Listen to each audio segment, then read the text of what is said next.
we're trying to correct the system and not destroy it.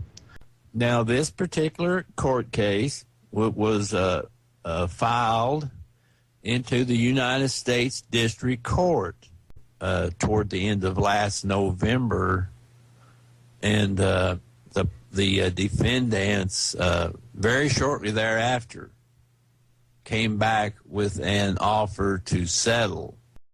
Today we have on Winston Shrout and Keith Scott. Now, this is relating back to a previous episode where we discussed the trillion-dollar lawsuit to end financial tyranny, as many people are referring to it, with Brandon Turbeville of ActivistPost.com. And this relates to a wide variety of things, but actually our guests today are kind of insiders on this story, so they have a lot more information to share on this front, and a lot of information which we will not be able to get anywhere else. And I'm very excited for this because they're going to be laying all this information out in a way that even someone like myself, who's not an economist or a financial guru by any means, and I'm sure many of our listeners are in a similar position where we can actually understand what's going on in this case and what it means, what the impact could be for all of us.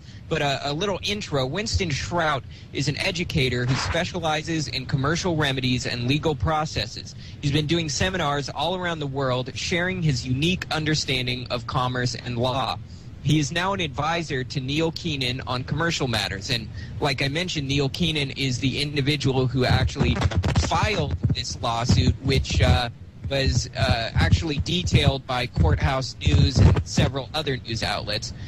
Keith Scott was the chief of cabinet for the Office of International Treasury Control for 14 years and has an extensive understanding of the global accounts and the use of these accounts, which the general public knows nothing of.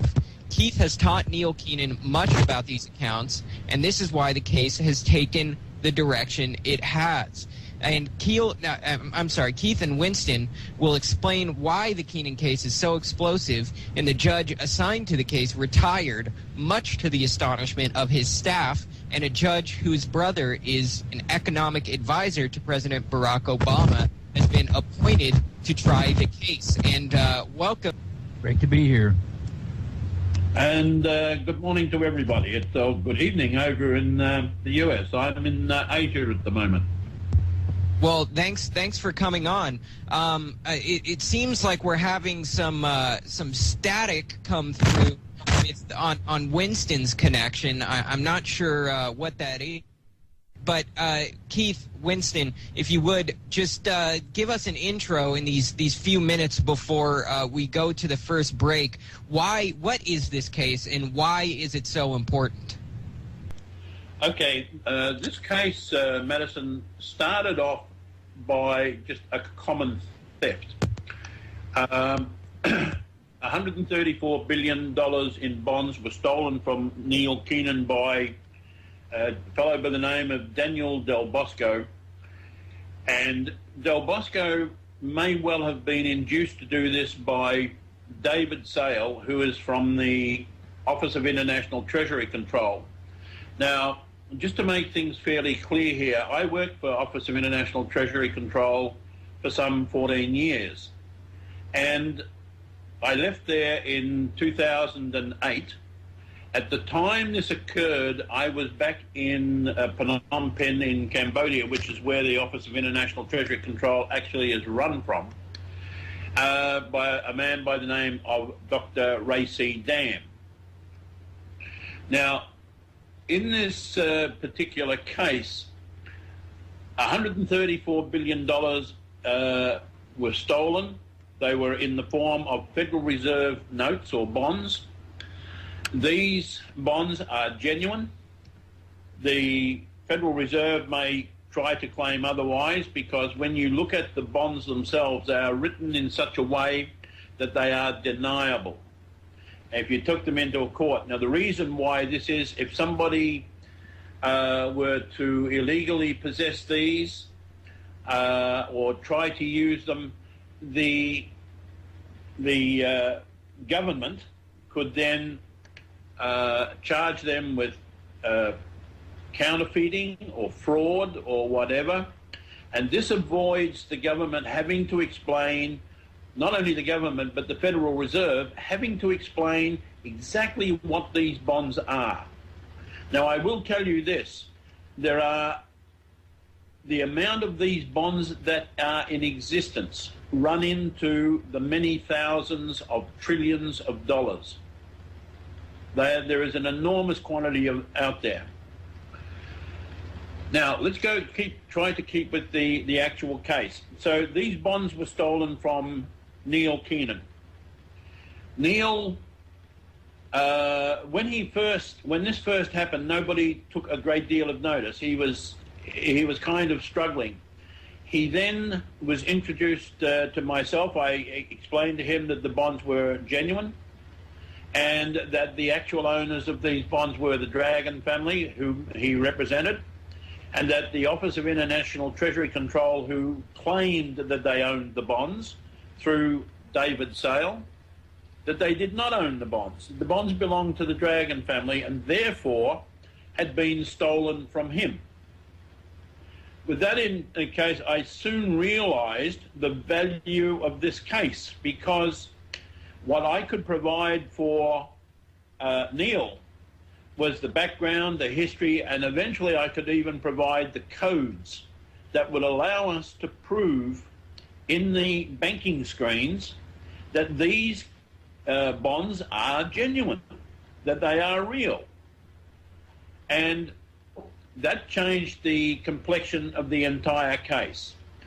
The reason why is because we would be able to prove that these bonds were genuine, that they were of value, and this would have exposed the entire system, the entire global system. But not only that, it would have exposed all the people who have been stealing and cheating and misusing these accounts for the last 50 years, because there is a record of that in the screens.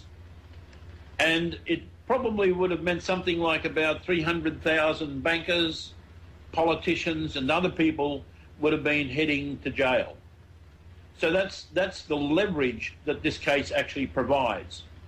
If those screens are opened and there is a judicial review and a proper audit done on these accounts, that will then expose the entire corrupt system that we know as the Federal Reserve. Wow, that's fascinating. And we're coming up on the first break here in a moment, but I just want to, when we come back, I'd like to list some of the things that we're going to go over in the next hour or so, hour and a half or so. I also want to connect this with one story that I covered, which I thought was fascinating, which was $6 trillion in allegedly fake bonds discovered in Italy in a Federal Reserve mother box. And Winston said, or Keith, I'm sorry, said that this does actually connect with what we're seeing here in this case. So you're listening to End the Lie Radio with Winston Shrout and Keith Scott. We will be coming back in a moment with much more information. Stick with us.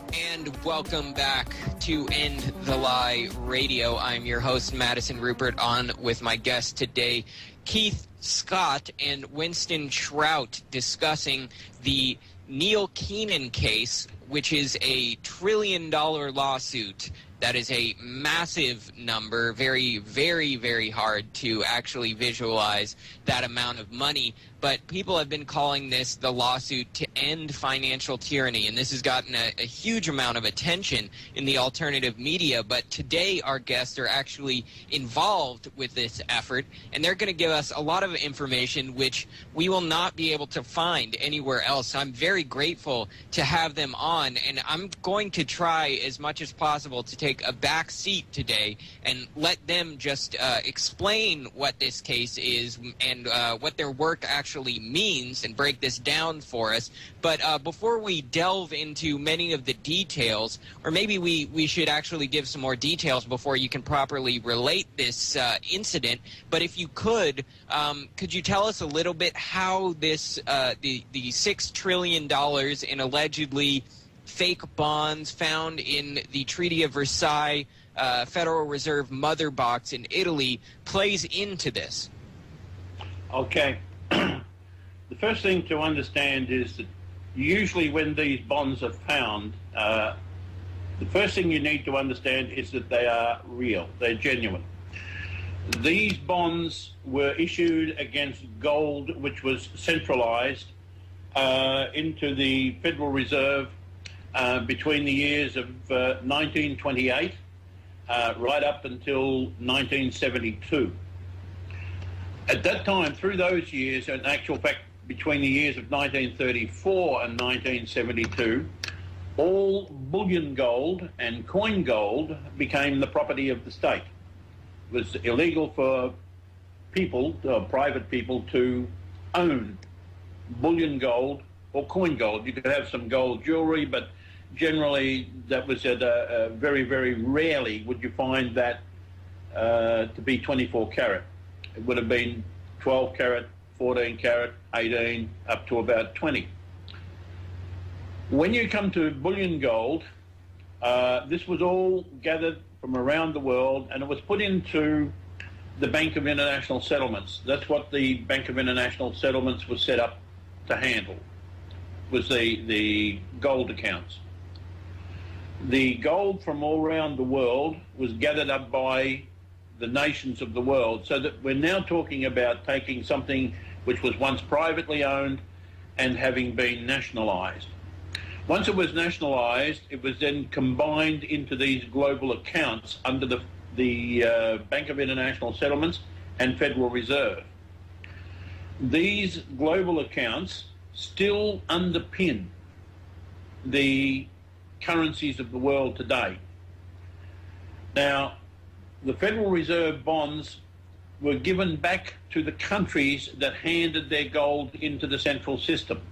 These Federal Reserve notes that are being found currently in Italy and in other countries as well. Some I see in Ukraine, others in Croatia, others here within the Philippines and throughout Asia, Malaysia, Indonesia.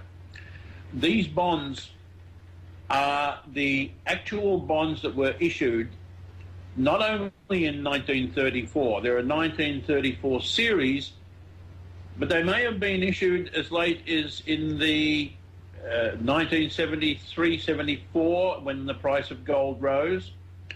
And the reason this is that the gold that was leased to the Federal Reserve is a lease. And when you give something back to the government that handed that gold in, you have to give them back equitable value.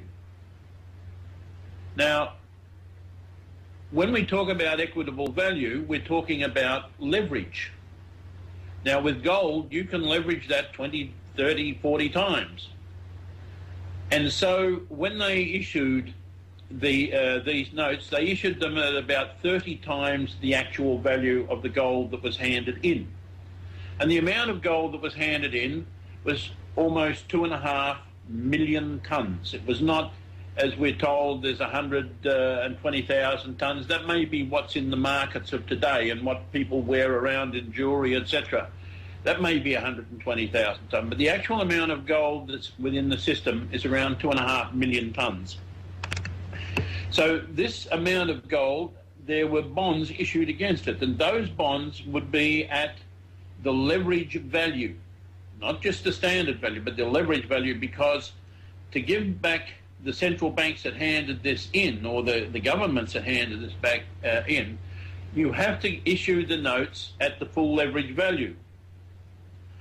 And so probably somewhere around 30 times the actual value of the gold was issued in these Federal Reserve notes. Now, let me also explain one other thing here. These are not an obligation of the United States. They're not an obligation of the United States people. They are an obligation of the Federal Reserve. And the Federal Reserve is a private bank. It's owned privately. It has nothing to do with the United States. And in fact, the US dollar has nothing to do with the United States. It is not a United States dollar. It is a Federal Reserve note. And the debts and the obligations of the US dollar belong to the Federal Reserve, not to the people of the United States, any further than the United States, than the Federal Reserve control over the amount of gold that they own or hold. So these are not debts that belong to the people of the United States. They belong to a private banking institution. But they underpin the currencies of the world, not just the United States, not just the US dollar, but all currencies are actually backed, and we'll get to this a little bit further in the show, and Winston can then explain this to you in considerable detail. But now going back to the bonds. So these bonds really do exist, and they are genuine. But as I mentioned before, they are written in such a way, they have spelling mistakes. Well, they appear to be mistakes, but they're not really mistakes. They're codes. And these mistakes that are in the notes, when you present that to a judge will say, well, that can't possibly be right. This is a counterfeit, and bang, off you go to jail for the next 15 years. In the process, the truth never comes out. So the easiest thing to say is, these are counterfeit. When there's counterfeit, there's no questions to be answered. There's just a solution to the problem. Now, the owners of the gold receive these notes in payment for their gold as counter assets. The owners, in many cases, some of these notes have been stolen from the owners, and therefore the people who have them may well be that they acquired them illegally, but nobody has to justify this because we're talking about in a court about a counterfeit bond. It may be that it could be even the actual owner, and he can't prove that the bond is genuine, even when he's supposedly the owner or the holder. But there are... I have to cut you off. I'm so sorry, Keith. I have to cut you off. We're coming into the break now. And welcome back to End the Lie Radio. I'm your host, Madison Rupert, and my website is endthelie.com. And if you missed it, you can jump in to the chat room with us to discuss this topic in real time by going to bit.ly/ETL Radio. And you can check past episodes as well as this one quite shortly at youtube.com/endthelie. Okay. So on the situation on the $6 trillion in bonds that were found in Zurich, in actual fact, the people were rounded up by the Italian police. The bonds are probably real. I've never seen any, so I can't say emphatically that they are real, but the probability is that they are. The people who had them, I've seen nothing that evidences to me that they had any right to have them, that they had any right to control them. The second issue is that if you look at the history that was presented about the people, and it may be true, it may not be true, I don't want to judge that, but these people appeared to have a history of being loan sharks. They had, and they were also intending to buy plutonium out of Nigeria. Which sounds rather strange because as far as I know, there's no plutonium in Nigeria. But those are the issues that have been presented. And if so, then the system is working very nicely, because without exposing the financial system, they're able to put these people away in jail. Now, but are they doing it for the reasons that they say they're doing? No, they're not. And I think that's pretty clear. I think if somebody goes to jail, then we should know what the actual reason is, not what a contrived reason is.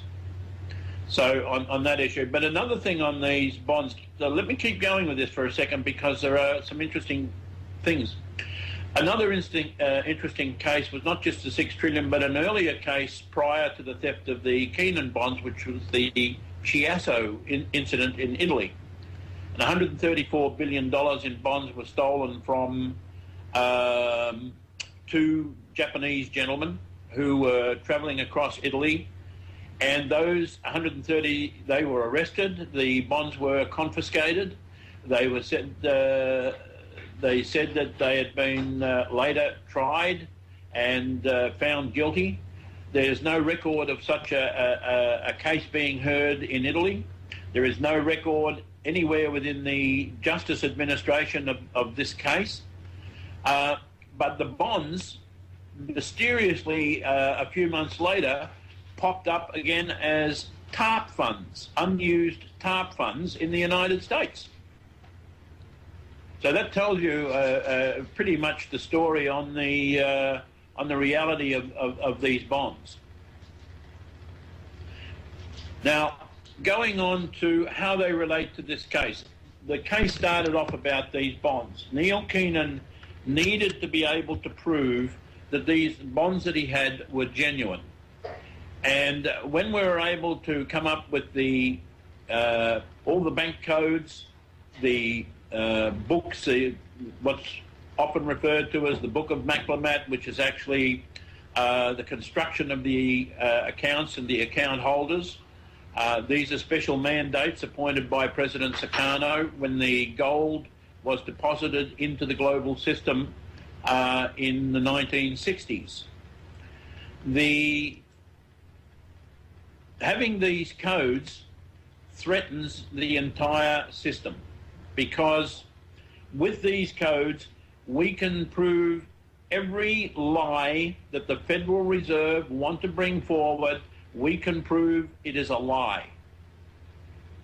With this, if this case goes to court, which is the way it seems to be going, this explains why the government have moved the first judge who was appointed retired, and another judge has now been appointed, and that judge, his brother, is an economic advisor to the President of the United States. So that shows you the degree of concern there is over this case, and the capacity of this case to literally destroy the existing system as we know it today.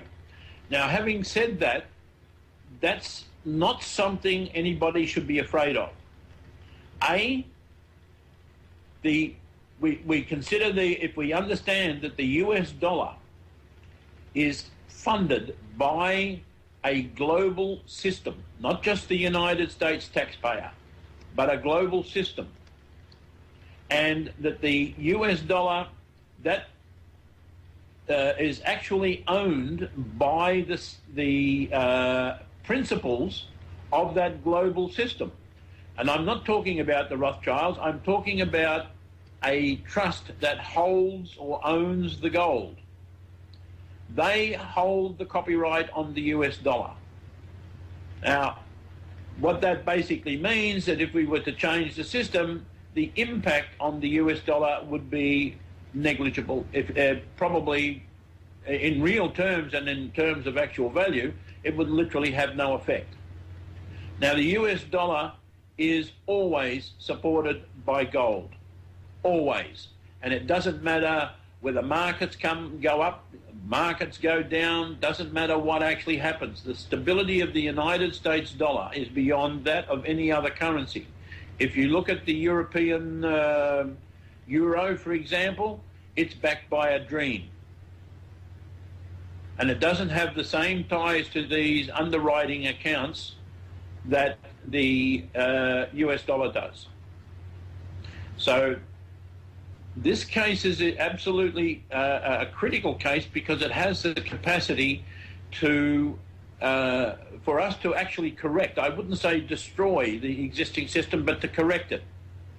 And people that have been misusing it and abusing it for years and using it to impose terrible debts and problems upon the American people, that will end. And that's really what we're seeking to do. It's not just now about the actual case itself. It's the more important issues that the case is, in actual fact, like a key opening a box. What's in the box? That's what everybody really wants to know, and that's where the problems for the existing cabal is. And once that's exposed, as I said, a lot of people are going to go to jail, and there will be a new system imposed because there will have to be, and it will bring banking back to where it needs to be, not where it is today. And I'll allow Winston to explain that as we get a little further along. Well, great. Unfortunately, we just have about one more minute until we go into the next break, so I don't want to let Winston just jump right into that huge ocean of information yet. We'll do that when we come back and in the second hour as well. But this is very, very fascinating, and to me, someone who is an eternal optimist, even in times like these where so much is wrong and so much is ugly in the world, I try and see the good things, and something like this is extremely promising to me. It is very exciting that something like this could even occur, and the potential in this case is huge, in my opinion, and hopefully it will come to pass if all is as it should be. And welcome back to End the Lie Radio. I'm your host, Madison Rupert, and be sure to visit the website, endthelie.com. I want to just hand the torch back over to you guys, and Winston, if you want to get into it, or Keith, if you'd like to continue, please do in these last 10 minutes of the first hour. Okay, what I'd like to do is just wrap up now with regard to these collateral accounts. The collateral accounts are absolutely enormous. They're so vast it's almost they're beyond the comprehension of most people. And these accounts do actually underpin the world currencies. Now, when we talk about the Federal Reserve, I just mentioned that I believe needs to be eliminated. There's absolutely no reason to have a central bank. There's no purpose to it at all. There's nothing that a central bank does that a Ministry of Finance or a Treasury within a country can't do. And I think the sooner that thing we get rid of central banking, I think that's one of the first issues that we really need to deal with. Another issue that needs to be dealt with is to understand that the people who work in the Federal Reserve are not necessarily bad people. They might have bad bosses, but they're not necessarily all bad people. And I don't think they're as much to blame as what many people believe, because you have a thing called public policy. And to a certain degree, the Federal Reserve does not make public policy, but it's obliged to follow it. So it's a little bit of a two-edged sword here when we attack the Federal Reserve. It's fair on one way, but on the other way, for the people who actually work there, it may not be so fair. But the truth is, at the end of the day, they are the ones who implement these very, very bad rules.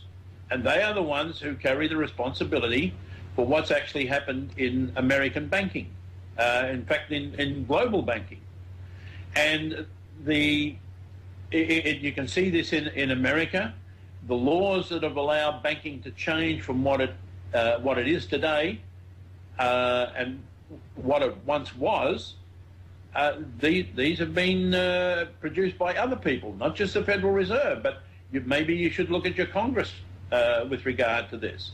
Maybe you should look at your government, because they have allowed this to happen. And the shift has been absolutely astronomical. And when Winston gets going in a few minutes, I can guarantee you will understand that shift very, very well. Well, actually, I've been sitting back and been fascinated with the information that Keith has put forward, and I'd actually rather listen to him. I've heard myself so many times, I kind of get tired of listening to myself. So, but anyway, some of the issues, I want to go back and re-emphasize that Keith had brought up, and I like the comment that we're trying to correct the system and not destroy it. Historically, what's happened in the United States over the years, and certainly going back into the 1930s and the years that have come after that, is that the people in the country have not been educated and do not know how the system works and so forth. In consequence of that, most of the people simply have not had the opportunity to have these things explained. And as Keith was pointing out, even the people who work within the system, they have no idea what it is they're doing. And that is, they've simply taken a job, they've been given instructions about how to do their particular job, and that's about as far as it goes. And so Keith is right. There are good people in the system who simply do not know how it works and are following the instructions of those who hired them, and probably even they do not understand. And so we have this great dilemma that we're all dealing with, which surrounds itself more with ignorance than it does with intent to do evil. And, myself and others, certainly across the country, have been trying to educate and bring some of these things, to the people, so that we can start to understand. Because if you have no idea how the system works, then it would be just a stroke of luck if you actually operated correctly and properly within that system. We never encourage people to do things wrong. What we try to do is say, here's how the system was set up, here's the parameters, here's the rules and so forth, and utilize those things to solve your problems.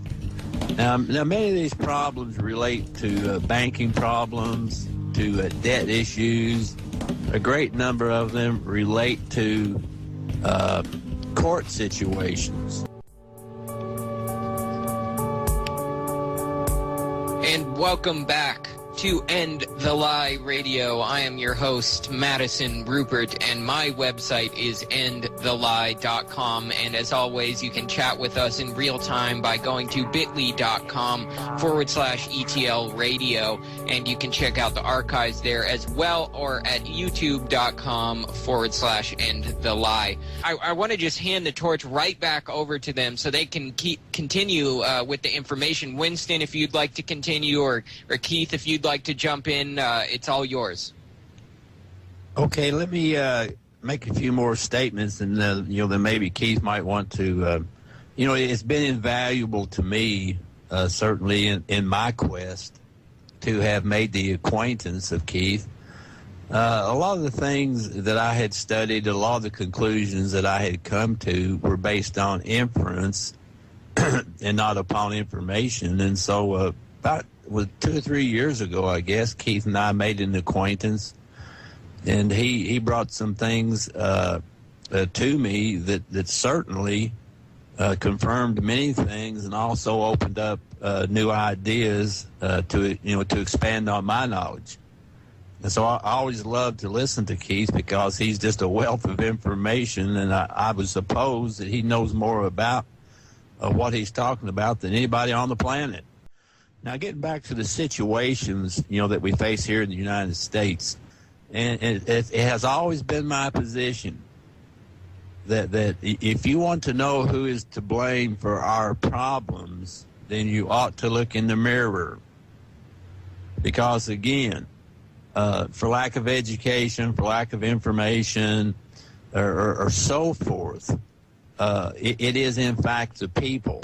Now, it is true that our legal system, our system of doing things, has basically evolved into what we would refer to as an admiralty jurisdiction. But you have to understand, when we're talking about admiralty, we're talking about contracts, we're talking about all these things which are purely voluntary. And that is, we have the system as we have it. It affects you because you have volunteered to participate in that system in the way that you do. Now, we have spent a great deal of time educating people on how that system works, and certainly if you're going to be involved in that jurisdiction, if you're going to be involved in the way that system works, for crying out loud, do it right. And now you say, well, they're not doing it right. Well, that does not excuse you. And so if we have problems in the legal system, if we have problems in the financial world and so forth and so on, that does not excuse me. It does not excuse you from actually doing the thing right. And stop complaining about what everybody else is doing and start looking out what it is that we're doing. Now, this for instance, this lawsuit, this RICO lawsuit, and I think people should maybe investigate what RICO is all about, but it has to do with racketeering, influence, corrupt organizations. And so that was why that particular type of lawsuit was entered into by Neil. And that was, he was saying, hey, we have organized crime. This is not the crime of an individual. This is not a breach of contract. This is not any of those things. But what we have here, we have a racketeering, influence, corrupt organization who is causing problems in this particular situation.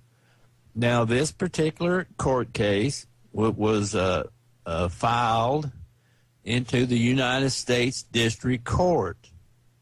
Now, this is not the District Court of the United States, for those of you who understand the difference. This was filed into the United States District Court, and it is in the admiralty jurisdiction. And so that's exactly how the thing has to be handled, and the attorney who wrote that whole thing up and filed it, that's exactly the premises and so forth that thing was filed under. Now, when you start talking about admiralty, it's all adversarial. And that means somebody wins and somebody's going to lose. Now, when you get involved in an adversarial situation, it only makes good sense not to reveal to your opponent your strategies. It's like a football game. You have the offensive team, you have the defensive team, you have the teams on one side and teams on the other side. And so at the end of when the whistle blows, somebody's going to win, somebody's going to lose. But in the meantime, one team does not reveal to the other his strategy. So it's the same thing when you get involved in these court systems, and that is you don't reveal to the other side what your strategy is. And so the thing was filed, and automatically, there was a panic from the adversary because, wow, we just got sued for $1 trillion. Oh, my goodness, what shall we do? Now, this was part of Neil's strategy. He wanted the other side to react because he based on their reaction, then he would determine what needed to be done next. For instance, what was it anticipated that this court case would actually go to trial? Well, he could, but not necessarily. I mean, part of the effort that was being made was simply to expose some of these things that had gone into the past, simply showing, what had occurred that had been to the detriment of the plaintiff. I was referring to a football game where the one team did not expose their strategy before they actually executed on it. And this is exactly what's happened with this civil RICO suit. Now, notice I said it's a civil RICO suit because, one has to understand that, first off, it's a very expensive thing to do. And what certainly should occur in the minds of the defendants in this matter right here is that once the civil RICO suit is proven, then it can be immediately rolled over into a criminal RICO. And so just as soon as that was filed, actually I think Neil filed that, or Neil's attorney there in New York filed that in the U.S. District Court toward the end of last November. And the defendants very shortly thereafter came back with an offer to settle. Now, at that time, again, Neil did not want to reveal his strategy, so he did not accept their offer for settlement at that time until certain other things were in place. Now, I can't tell you what Neil's total strategy is on this. He and Keith pretty much have that worked out, how that goes on. But I'm just, from my standpoint, where I see the possibilities of what could evolve from the civil RICO, then, we'll just have to wait and see how it works out. It's certainly this RICO suit is a part of a master plan. They just didn't put this together and throw it out there. There were certain things that wanted to be accomplished as a result of the filing of that RICO suit. Now, some of you probably are aware, if you've looked at David Wilcock on his website, he had posted a preliminary of a what we refer to as a commercial lien that could in fact be used in regards to the Federal Reserve banks. Now, this technology has been around a long time, and we've used it successfully many times as we've tried to resolve certain problems in commerce. And really the source or the party that I learned this technique from was one Hartford Van Dyke. And he had done some wonderful things using that technique and that technology. And so when we started to contemplate, what could be done to resolve some of the issues with the Federal Reserve Bank, then this immediately came to mind. Now, one of the things that I learned by listening to Hartford was his statement, which was simply, nothing changes until the money moves. Nothing changes until the money moves. And so you can start talking about this, that, who did hit this to who, and who's wrong, who's right, blah, blah, blah, blah, blah. But nobody is going to change until money moves. And so how do you move money? Well, you take it from one place and you put it somewhere else. And so that's the purpose then of this process of using commercial liens. Now, for those who haven't had a chance to study on commercial liens and would like to do so, maybe I can plug myself to here just a little bit. If you go to my website, which is WSSIC.com, which stands for Winston Shrout Solutions in Commerce. If you go to that website, I did, in fact, do a single topic DVD that dealt specifically with the mechanics of commercial liens, the justification for doing so, along with templates and examples and so forth. Now, the purpose of doing a lien is to arrest the title to something. It's an arrest warrant. And so if you're wanting to make money move from one place to the next, then you would arrest the title to the money, which is a temporary taking. Now, if you want to actually physically move money or anything else, then you have to go into the levy state. Now, I think everybody listening to the program here in America knows this technique very well. The IRS has been using it for years and years and years and very successful at it, I might add. So anyway, in regards to the situation there, that Keith was elucidating this on about the 2.5 million metric tons of gold that was the responsibility of the Federal Reserve Bank. What Keith didn't bring to the front was that for the use of that gold, there was a simple payment of 4% per annum for the use of that gold. Now, when that was not paid, then that was, theft by deception. And that was, they agreed to do something, they were in breach of contract, and now the owners or the settlers or the responsible parties in regards to that gold had to take a remedy to rectify the problem. So, I just flat out asked Keith, I said, well, you go back and look at the original contract for the 4% and tell me, did they agree to pay that 4% in money or gold or whatever?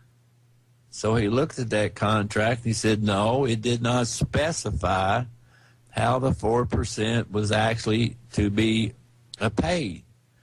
Now, I said, okay. I said, then we can go to what is known as election of remedies. If there's not a specification of what the remedy shall be for a breach, then we can simply get them to agree by acquiescence to the remedy that we recommend. And so I recommended, And welcome back to an exciting episode of End the Lie Radio. Winston, if you would, please continue. Okay, I had gotten to the point of where I was about to discuss a concept known as election of remedies. And I had disclosed that we had gone back and looked at the original contract for the payment of the 4% per annum for the use of the gold. And we had discovered that it was not specified how that 4% should be paid. And so, again, using devices and technology that are part of the Admiralty procedures, and that technique, by the way, is a simple statement, which is failure to respond is fatal. And so we're using that technique then to get the agreement of the other party in regards to what manner that the 4% should have been paid and could be paid in the event they do so. And so we have specified that 4% should be paid in gold, just as the gold was put up for the original purpose. Now, what is the probability that the Federal Reserve Bank can produce that 4% in gold? At this point in history is very slim. At this point, that 4% has accumulated to be about twice the amount, actually more than twice the amount of the original amount of gold that was put up. Now, again, going back to our comparison with a sporting event, a football game or whatever, again, this is the first step of a strategy to cause and effect. And so we're not going to reveal what the strategy is next, but we're getting to that point. So that kind of was the basis and the reasoning, the strategy, the technology that was utilized to make the necessary corrections, within the Federal Reserve banking system to bring the thing back into sanity. All right, let's go on for a moment here. And I don't want to spend a whole lot of time about this particular item because I want Keith to come back with some information of how we've applied this thought process and what the results have been in the international. And that is the mortgage foreclosure situation that's in the country. First off, this whole thing has been a conspiracy. And that was, the banks, the mortgage banks, did not reveal their strategy to the people. And in consequence of that, the people did not realize what was happening and basically jumped into a pit that they dug for themselves. And so there's been many efforts across the country for the last number of years to find various remedies and solutions to the mortgage foreclosure problems.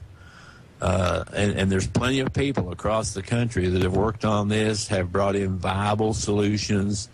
But let me recommend that most, and not all of them, we do have some individuals who have administratively resolved mortgage situations.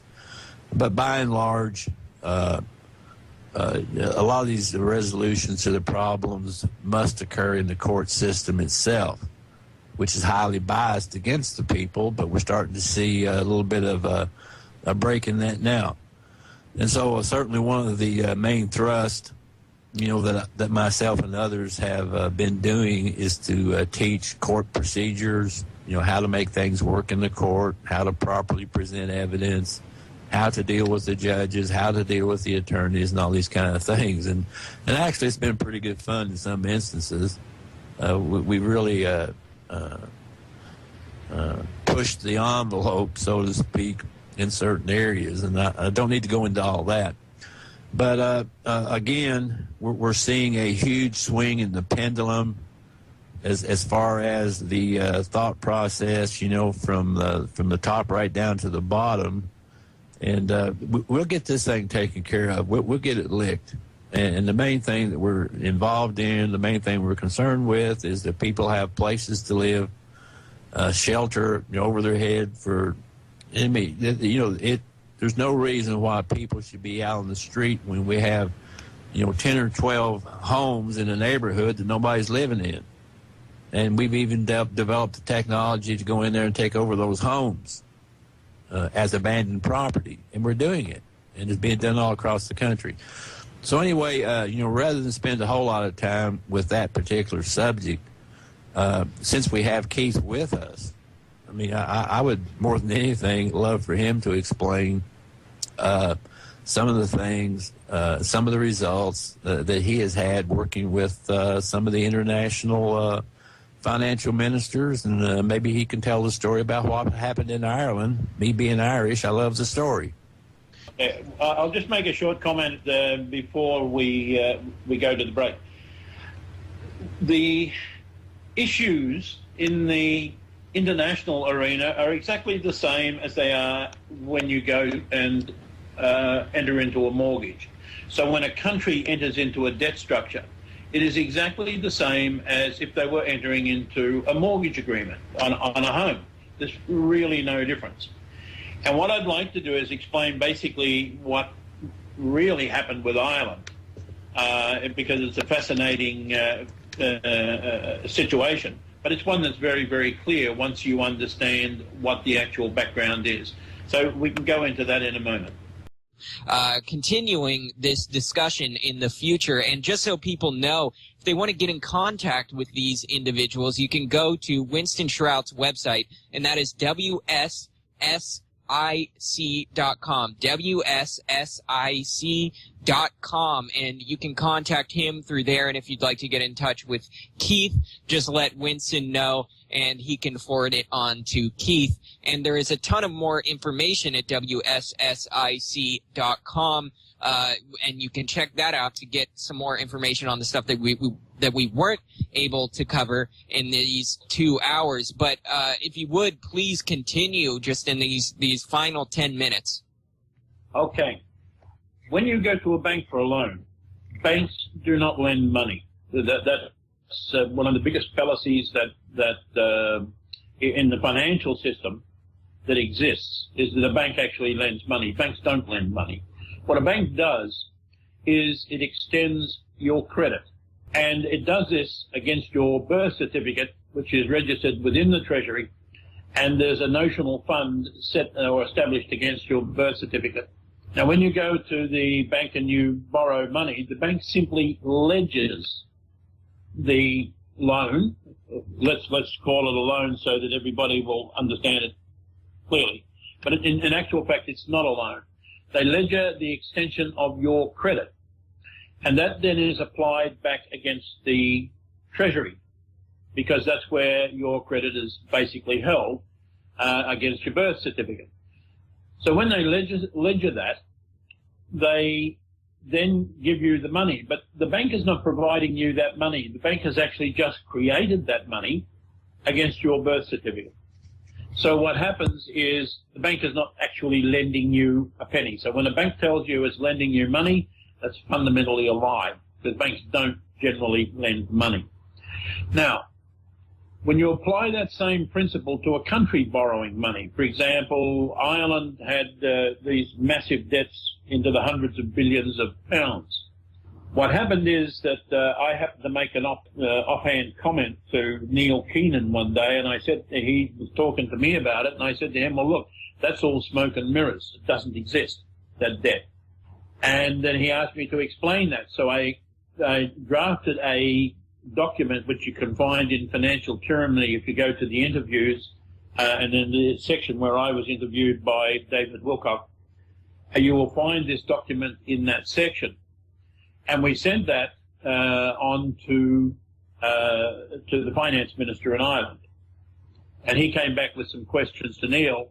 And Neil said to him, look, just simply ask them to show you where they lent you the money from. Tell them you'll pay your debts, but first ask them to show where they lent you this money from. And the answer to that is, of course, they can't, because they didn't lend it at all. They just simply put in a ledger that Ireland owes X amount of money to them. But they don't show where that money came from. And it's exactly the same with the bank. What the bank is doing when it tells you it lends you money is a lie. It's fraud. They don't lend you money. They simply ledger that money into your share into value. And in doing that, they do that against the Treasury. But then they don't pay back the Treasury. And it's exactly the same with the banks when they borrow, say they loan this money to a country. It is exactly the same process.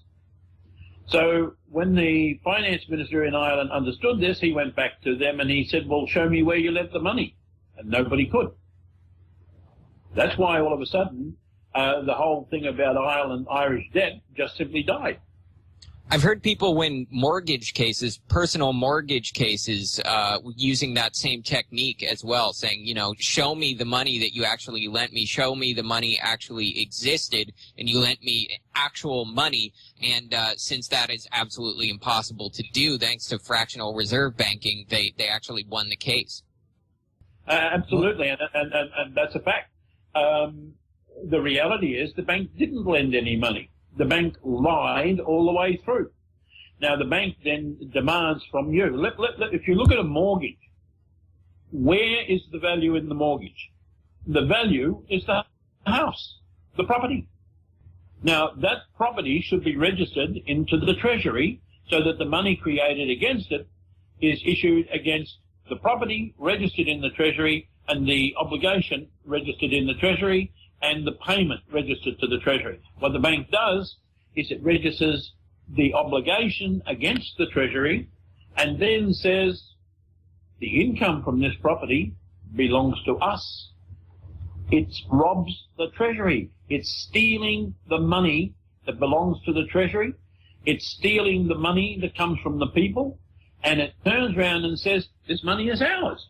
And what does it do? It bundles all these mortgages into securities and then sells them, almost as though that was their property. This is fraud. It's pure fraud the whole way through. And it needs to be stopped. And the only way I can see of stopping this is through this Keenan case, because the Keenan case brings forward the underlying problem. And when we can expose, and we will expose this inside the court system, how this whole system actually works. The banks are robbing the people. The banks are robbing the Treasury of the United States. Not only the Treasury of the United States, it's robbing the Treasury of every country in the world because they all operate under the same system. Once you brought in securitization, you ended banking. And I believe that if a bank cannot operate under its charter correctly and honestly, then its license should be taken from it. Its license to do conversion, which is convert your signature into value, that should be taken from the bank. And for God's sake, give it to a post office or someone. And let the post office have the power to do conversion and register it directly at the Treasury. Why do we need this? What is actually happening is criminal. And every banker who does it, he knows that this is not the way it should be. He sees what's actually happening. In some cases, there are bankers where it just doesn't register. A guy that's sitting in your local bank, he wouldn't have a clue. He just knows this is the procedure and this is what I have to do. But when you get it to the higher levels of banking, of course they know. Now, the worst part about it is that somewhere along the line there's going to be a day of reckoning. Do you think these people that have been cheated out of their homes should remain cheated, or should that issue be redressed? And I think it should be redressed. And I think the banks, where they've taken people out of their homes, should be either forced to give the home back, or alternatively, they should have to pay the person the value of the home plus every single penny that person has paid into paying off his home. That is what would be right and just under the law. Keith, can you go ahead, though, and tell about the international implications, for instance, for the European community as it relates to other countries that might take up the same position as Ireland? Okay. You've got Greece, Portugal, Spain, Italy.